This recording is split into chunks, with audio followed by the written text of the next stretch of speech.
Welcome back, Coaster Nerd fans, and today I will be giving my full in-depth review on Corkscrew at Cedar Point. A lot of people would be like, oh, this is going to be a complete hate video. Honestly, I'm one of those people that absolutely adore Corkscrew. It's not, it's definitely an old ride. You can definitely feel it. It's a bit rough, a little bit of headbanging I got personally. But I'm one of those people that absolutely love aero coasters, and it's an iconic coaster at Cedar Point. And they're definitely trying to keep it up. You can tell. I mean, the station's really nothing. It's just a casual amusement park station.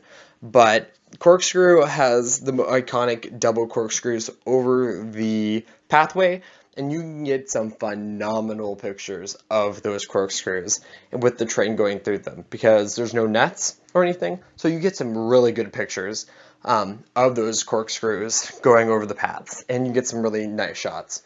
On top of that, the ride experience. The most surprising element on this ride, honestly, is that first hill.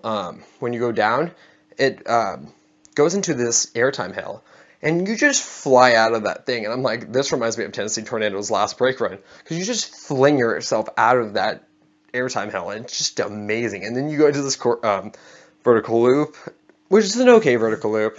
Definitely not the best vertical loop, but it's one of the first coasters that use the vertical loop corkscrew element duo.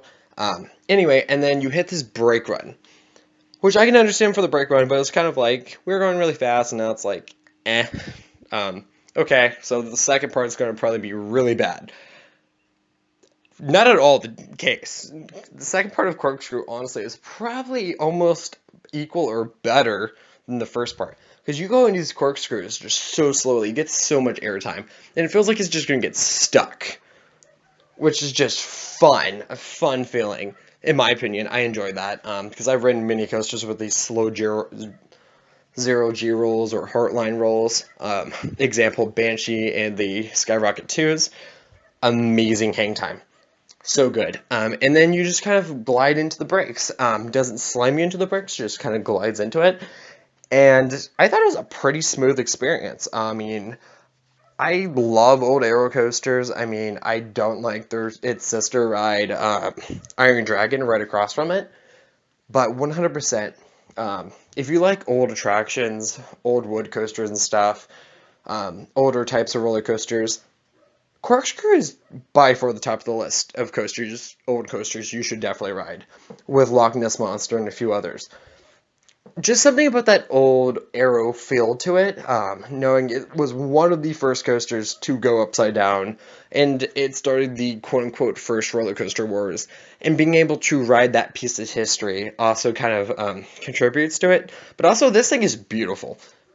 Dark blue with white slash silver supports. Can't get better than that for such an iconic ride. And then there's lights on the corkscrew supports, which just makes it all that better at night. And they flash and stuff. So overall, definitely not my favorite aero coaster. But for how fun it is, how adrenaline it is, I mean, it's definitely not the best ride at Cedar Point. But I would be one of those people that'd be really sad to see Corkscrew go. I would definitely give this ride a 7, 8 out of 10. Definitely one of the most fun experiences I've ever had in my life. Definitely not one of the best coasters at Cedar Point. It's definitely lost its popularity, but it is by far one of the most fun and underrated coasters at Cedar Point. So if you go to Cedar Point, I would highly subscribe to riding it more than just once. If there's not a line, of course. I mean, if you want to ride like Still Vengeance or Millennium Force or whatever, try to get in those. But if you have time, try to admire Corkscrew for what it is, as one of the world's first vertical looping coasters, or coasters that go upside down, and the first coaster to go upside down 3 times. So it's a very iconic coaster. For not just Cedar Point in the Midwest, but roller coasters in general. So, whenever you think of next time Corkscrew is really bad, just imagine, or just think, this is one of the first coasters to go upside down, and it was the start of the first roller coaster war with Six Flags Magic Mountain. Anyway, if you guys like this type of video, leave a like, leave a comment, and we will see you guys out in the queues. Thank you guys for watching. Please like, comment, and subscribe, and share this video, and we will see you out in the queues.